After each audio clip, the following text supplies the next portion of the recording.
So tell us a bit about DALI, if people don't know about that. Like most people, I think, heard about Midjourney, and DALI is somewhat similar, but tell us about that. Both are basically tools that you give an input and you get as a text, and you get an image as an output, as a generated one, and you can specify things like 3 apples, 2 pears, and 1 elephant, but you can also say in the style of a name of an artist, or digital art, or maybe something that looks like it was knitted, and so on. And there is in the beginning, so DALI came out in April 2022, and shortly after it came out Midjourney. And you can see that because it belongs to 2 different organizations, it has a very different way of go-to-market strategy, in the lack of a better word, but basically the way that the accessibility even came out. So DALI was moderated, still is. So some inputs that you put in, like the explicit content or the violence and so on, this will not generate any image for you. While Midjourney, the decision of the company behind it was a free input. So do what you want, you will always get some sort of an output. And the access to that was also available to everyone immediately. OpenAI wanted to take it safe, as they always do, still do, have done in the past. So it was a gradual rollout, and more people got access with time. But at the beginning, it was moderated to see that this is used in a way that is benefiting humanity. So what things that were rejected, other than the obvious, is trying to create fake imagery for the spread of fake news, for example. Mm-hmm.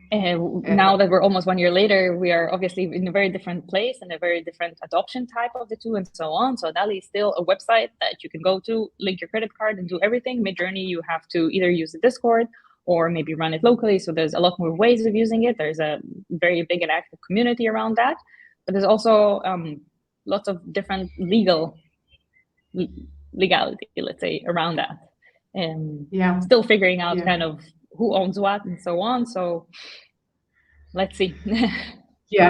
So I'll give you a quote. AI is the new electricity. It has the potential to transform every industry and create new ones. It's Andrew Ng, co-founder of Coursera and former VP of Google. What do you think about that? Is it like too much, or this is what you think?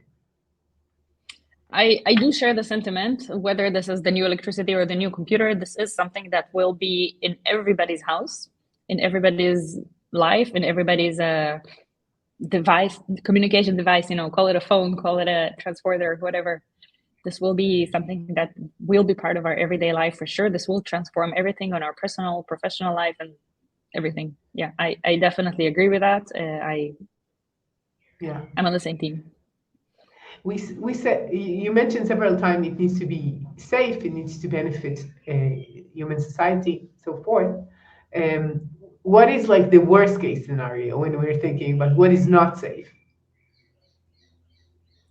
Give access and the lack of moderation to people who want to use that for, again, fake news, right? There's always complex geopolitical situations going on at any given point, at any given time.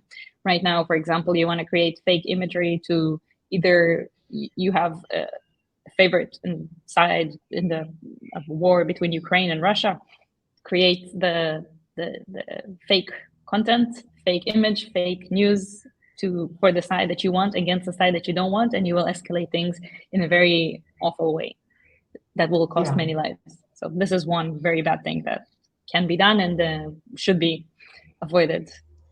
Yeah.